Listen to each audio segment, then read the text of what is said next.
Welcome back to the Deep Dive.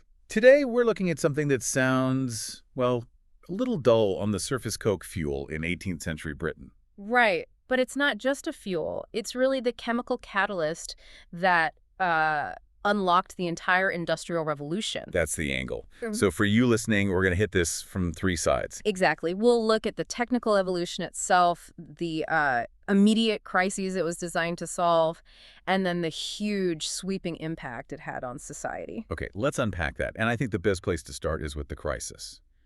Just how bad was the problem that made this invention so necessary? It was a full-blown resource crisis. By the early 18th century, Britain had, logged most of its forest. We're talking about national forest coverage down to maybe 5 or 10%. While low. Critically low. And this was a massive problem for iron production, which was incredibly wood-hungry. So how inefficient was that old process, and what are the numbers? The numbers are pretty staggering. You needed about 8 tons of wood to make 2 tons of charcoal.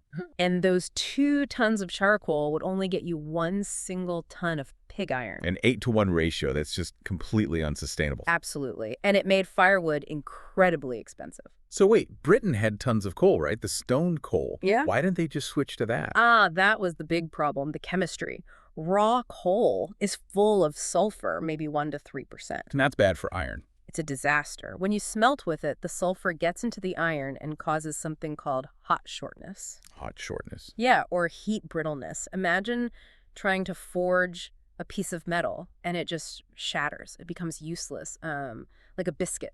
That was the phrase they used. Like a biscuit. So that was the challenge. Innovators like Dudley just couldn't crack. Exactly. They couldn't get the sulfur out.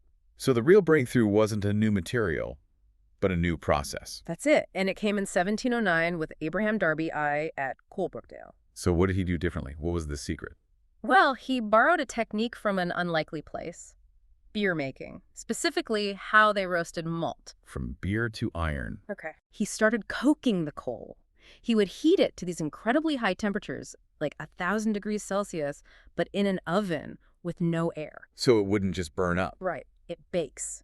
And this process drove off all the volatile stuff, the tars, the gases, and crucially, it removed about 40% of the sulfur. Leaving you with what? A much cleaner fuel. A nearly pure carbon fuel, almost 98% carbon. But it had 2 other massive advantages. Okay. First, it burns much, much hotter than charcoal. We're talking up to nearly 2,500 degrees Celsius, so smelting is faster. And the second advantage? It's physical strength. Coke has a very high compression strength. Charcoal is brittle. It crushes. And why does that matter? Because it meant you could build bigger, much taller blast furnaces. If you tried that with charcoal, the weight of the material on top would just crush the fuel at the bottom. So Coke's strength literally allowed for a new scale of architecture in production. It was a total game changer. You could suddenly produce iron on a scale nobody had ever imagined. So let's talk about that impact. You saw the material science.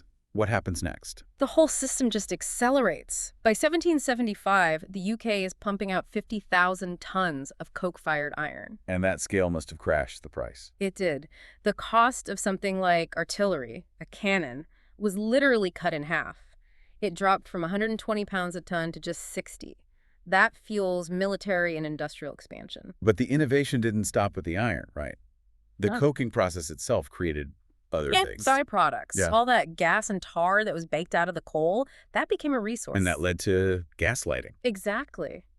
William Murdoch pioneered the whole industry. It led directly to the world's first gas utility, the Gaslight and Coke Company in 1812. I mean, the social effect of that is just enormous. Lighting up Westminster Bridge in 1813 must have been like science fiction. It pushed back the night, it extended commerce, social life, and it was a surprisingly effective way to reduce urban crime.